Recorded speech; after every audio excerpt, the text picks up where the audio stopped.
سوچ لوگوں کو دینا چاہتے ہیں کہ میں ایک سوچ ہے میری اور یہ خیال ہے، یہ میری فکر ہے، تو اس کو آپ اچھے طریقے سے لوگوں تک پہنچائیں. جو بندہ سمجھتا ہے اس کو قبول کرتا ہے، جو نہیں سمجھتا چھوڑ دیتا ہے. لیکن ان کا انداز انتہائی غیر مہذبانہ ہے، زبان وہ انتہائی ناقص استعمال کرتے ہیں. اور یہاں تک کہ وہ چیزیں جو لوگوں کے درمیان، مسلمانوں کے درمیان بہت زیادہ مقدس رشتے ہیں، تو ان کے بارے میں انتہائی ناقص زبان استعمال کر کے ان کی توہین آمیز کلمات کہتے ہیں. تو یہ تو کوئی ایسا نہیں ہے کہ بھائی مسلمان ہونے کا اگر یہ مطلب ہے کہ آپ ایک کمرے میں بیٹھ جائیں اور چند لوگوں کو جمع کر لیں اور کثیر مسلمانوں کے جو عقائد ہیں، نظریات ہیں، ان کے مقدسات، یعنی جو ان کے یہاں بہت احترام والے رشتے ہیں، تو ان کو آپ کوسنا شروع کر دیں. معذرت کے ساتھ اسلام بھائی، اگر یہ مسلمان ہونے کا مطلب ہے تو یہ قطعاً ایسا مسلمان ہے. سادہ مسلمان وہ ہے نا بھائی جو شروع سے چلا آ رہا ہے، یعنی جو اسلام، جس کو کنورٹ ہونے کی ضرورت نہیں پڑتی. آپ جتنے بھی فرقے بنے ہیں، میں آپ کو دعوت دیتا ہوں بڑے غیر جانبدار ہو کر، یعنی میں کسی مسلک یا مذہب کا نمائندہ ہو کے آپ سے یہ بات نہیں کر رہا ہوں، ورنہ میں اہل سنت جماعت کا نمائندہ ہوں الحمدللہ. ایسی بات نہیں ہے کہ میں ایک سنی مکتبہ فکر سے تعلق رکھتا ہوں، اور مسجد بھی جو ہے جس میں میں جمعہ پڑھاتا ہوں سنی مکتبہ فکر ہے. مدرسے میں دارالعلوم میں جہاں پہ حدیث شریف پڑھاتا ہوں وہ بھی سنی سنی المسلک لوگوں کی ترجمان ہے. لیکن میں یہ بات آپ سے غیر جانبدار ہو کے کہہ رہا ہوں کہ آپ کسی بھی بندے کا بایو ڈاٹا چیک کریں، آپ وہ انجینئر صاحب ہوں یا وہ بندے ہوں جو کہتے ہیں کہ ہم جو بند سے تعلق رکھتے ہیں یا ہم اہل حدیث سے تعلق رکھتے ہیں یا ہم اہل تشیع ہیں، آپ ان کا بیک گراؤنڈ ماضی چیک کریں. وہ خود پہلے کیا ہوں گے، وہ کہیں گے انجینئر صاحب خود پہلے کیا تھے، وہ پہلے خود سنی تھے، ان کے والد صاحب آج بھی اسی مسلک پر ہیں، ان کا سارا خاندان اسی مسلک پر ہے.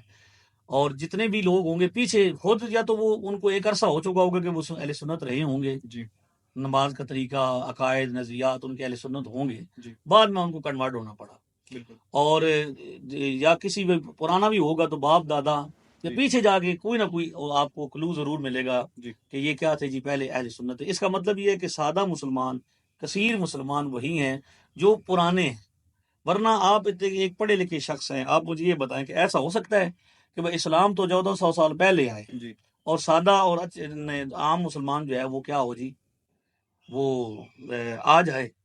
اگر انجینئر صاحب کہتے ہیں کہ میں نے 1200 سالہ نظام کو چیلنج کیا ہوا ہے اور وہ یہ کہتے ہیں کہ میں نے اب حق بتایا، تو حق لیٹ نہیں ہو گیا؟ بالکل، تھوڑا سا لیٹ ہو گیا نا. 1200 سال کا وہ کہہ رہے ہیں کہ میں نے نظام ختم کیا، تو 1200 سال بعد آپ کو بھیجنا تھا. اللہ تعالیٰ نے قرآن بھیجا 1400 سال پہلے، اور قرآن کو صحیح سمجھنے والا بھیجا اب. تو یہ تو درست نہیں ہے. تو وہ یہ لوگ کہتے ہیں کہ بھئی ہمارا کسی فرقے سے تعلق نہیں ہے، تو ہم بالکل کہتے ہیں کہ فرقہ پرستی منع ہے. فرقہ پرستی سے اللہ تعالیٰ نے کیا کیا ہے؟ ٹکڑے ٹکڑے ہونے سے، فرقہ ہونے سے. فرقہ کا لفظ پر اگر آپ غور کریں گے نا، اس کی اگر آپ یعنی ہم یہ اب تو حالت یہ ہو چکی ہے کہ لوگ وہ گفتگو کرتے ہیں فرقہ پرستی پر جنہیں فرقہ کا لفظ بھی نہیں پتا. قرآن و سنت پر وہ لوگ گفتگو کر رہے ہیں جنہیں قرآن کے لفظ معنی بھی نہیں آتے. بالکل، قرآن کا مطلب کیا ہے؟ لفظ قرآن جو اوپر لکھا ہوا ہے نا قرآن کی، اس پر لکھا ہوا ہے. تو یہ میں نے بھی یہ کہا ہوا ہے ان کے بارے میں، انجینئر صاحب کے بارے میں، کہ اگر آپ یہ کہتے ہیں کہ یہ بڑا آپ کے پاس علم ہے، تو لوگ تو کہتے ہیں کتاب کھولیں گے. ابھی میں آپ کے سامنے کتاب اٹھا رہا ہوں، تو کتاب کھولیں گے، اندر سے اس کو پڑھیں گے، تو وہ اندر سے نہیں پڑھ سکتے. میں نے کہا بھی اندر سے نہیں پڑھ، اس کو چھوڑ دیں. میں صرف ایک کتاب لے کے آؤں گا، اس پر اوپر جو نام لکھا ہے نا، اگر وہ صرف مرزا صاحب پڑھ دیں گے نا جی، تو میں ان کا مرید ہو جاؤں گا. اتنا چیلنج ہے، یہ موجود ہے آپ کے چینل سے. میں دوبارہ دے رہا ہوں کہ ایک کتاب میں اپنی مرضی کی کتاب لے کے آؤں گا، اس کتاب پر صرف جو لکھا ہوا ہے، ترجمہ بھی نہیں، وہی ترجمہ بھی نہ کریں، وہ بھی رہنے دیں، صرف وہ پڑھ دیں کہ لکھا ہوا کیا ہے، تو میں ان کا مرید مان جاؤں گا. یہ کیا کہتے ہیں، اوکے پینڈت لمیاں راواں. ہاں جی، یہ بڑا مشکل کام ہے. تو فرقہ نہ ہونے کا کیا مطلب ہے؟ فرقہ آپ نہ بنے تو آپ یہ دیکھیں، آپ حدیث شریف ہے جو سنن ابن ماجہ میں موجود ہے، حل پیش کر دیتے ہیں ان لوگوں کو جو کہتے ہیں کہ ہم سادہ مسلمان ہیں. ہم کہتے ہیں بالکل سادہ مسلمان کس فرقے کے ساتھ نہ ہو. تو حضور علیہ الصلوۃ والسلام نے جو حل پیش کیا ہے وہ سنن ابن ماجہ میں حدیث ہے، اس کے الفاظ ہیں کہ ان امتی لا تجتمع علی ضلالۃ.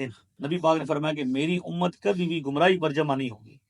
یعنی اس کا مطلب یہ ہے کہ امت کا کثیر طبقہ جو سب سے زیادہ ہے وہ کبھی بھی گمراہی پر جمع نہیں ہوگا. آپ سے میں ایمانداری سے پوچھتا ہوں کہ ابھی آپ مجھے بتائیں گے سب مسلمانوں کا سب سے بڑا جو تعداد ہے، سب سے بڑی جو ایک جماعت ہے، وہ کون سی ہے؟ اہل سنت. آپ پاکستان میں گھومیں، میں ہندوستان گیا ہوں، وہاں بھی میں نے یہی دیکھا ہے. بر صغیر میں آپ بخارا چلے جائیں، سمرقند چلے جائیں، آپ عرب چلے جائیں، آپ کو مزارات بھی ملیں گے. یعنی یہ 6 بزرگان دین جی اللہ تعالیٰ ان کی قبروں پر رحمت نازل کرے، جن کا نام لے کے اب مسلمانوں سے لوگوں کو ہٹانے کی کوشش کی جا رہی ہے.